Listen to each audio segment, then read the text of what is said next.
প্রিয় দর্শক, আসসালামু আলাইকুম। আজকের কৃষি পুরোপুরি কৃষকের নিয়ন্ত্রণে নেই। কৃষির প্রধান উপকরণগুলো এখন বাজার নির্ভর, আর সেই বাজার নিয়ন্ত্রণ করছে বড় বড় কোম্পানিগুলো। ফলে কৃষক কৃষি পণ্যের উৎপাদক হলেও সিদ্ধান্ত গ্রহণে বড় বড় কোম্পানিগুলোর উপর অনেকটাই নির্ভরশীল। তাই প্রশ্ন উঠেছে, আজকের কৃষি কি কৃষকের হাতছাড়া হচ্ছে? সে প্রশ্নের উত্তর না দিয়ে বরং আমরা বিষয়টি ভেঙে ভেঙে আলোচনা করার চেষ্টা করব আজকের এই ভিডিওতে। বড় বড় কোম্পানিগুলো কিভাবে কৃষিকে নিয়ন্ত্রণ করছে? এর উত্তরে বলা যায়, প্রথমত বীজের উপর নিয়ন্ত্রণ। আগেকার কৃষকগণ নিজেদের বীজ নিজেরা সংরক্ষণ করতেন। এখন হাইব্রিড এবং কোম্পানির বীজের উপর অনেকটা নির্ভরতা বেড়েছে, আর এইসব বীজ পুনরায় ব্যবহার করা যায় না। ফলে প্রতি মৌসুমেই কোম্পানির বীজ কিনতে হয়। দ্বিতীয়ত রাসায়নিক ইনপুট নির্ভরতা। সার ও কীটনাশক ছাড়া এই আধুনিক যুগে কৃষি উৎপাদন কঠিন হয়ে পড়েছে। ফলে কৃষকেরা বাধ্য হয়ে বাজার নির্ভর হয়ে পড়েছে। তৃতীয়ত কর্পোরেট মার্কেটিং ও প্রভাব। বড় বড় কোম্পানিগুলো তাদের পণ্য প্রচারে শক্তিশালী নেটওয়ার্ক ব্যবহার করছে, যা কৃষকদের উপর দারুণভাবে প্রভাব ফেলছে। চতুর্থত সরকারি ব্যবস্থাপনার দুর্বলতা। সরকারি বীজ, সার বা কৃষি সহায়তা অনেক ক্ষেত্রে পর্যাপ্ত না, আবার যা পাওয়া যায় তাও সময় মতো পাওয়া যায় না।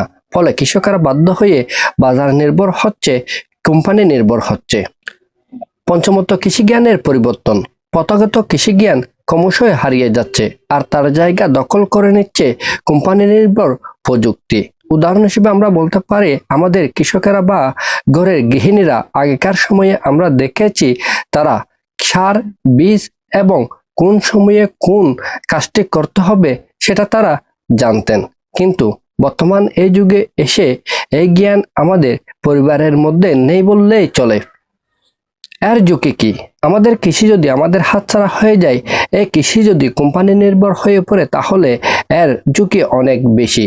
যেমন কৃষি উৎপাদনের খরচ বেড়ে যায়, কৃষকের লাভ কম হয়, কৃষকেরা ঋণ নির্ভর হয়ে পড়ে, খাদ্য ব্যবস্থাপনায় কর্পোরেট নিয়ন্ত্রণ বেড়ে যায়, বীজ বৈচিত্র্য কমে গিয়ে বীজ বৈচিত্র্য ক্ষতিগ্রস্ত হয়।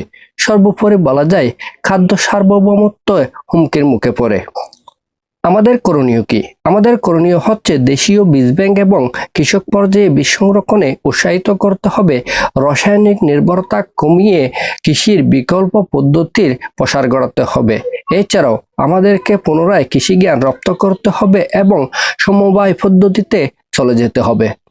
পরিশেষে বলা যায়, আমাদের কৃষি পুরোপুরি হাতছাড়া হয়ে গেছে এখনোই একথা বলা যাবে না। তবে কৃষির উপর কৃষকের নিয়ন্ত্রণ কমছে, কর্পোরেট কোম্পানিগুলোর প্রভাব বাড়ছে। এই অবস্থা চলতে থাকলে অদূর ভবিষ্যতে আমাদের কৃষি যে কোম্পানিগুলোর হাতে চলে যাবে না, একথা আর বলা যাবে না। তাই এখন থেকে নতুন ব্যবস্থাপনা হাতে নিতে হবে, নতুন পলিসি ঠিক করতে হবে। খাদ্যের উপর আমাদের সার্বভৌমত্ব সর্ব অবস্থায় বজায় রাখতে হবে।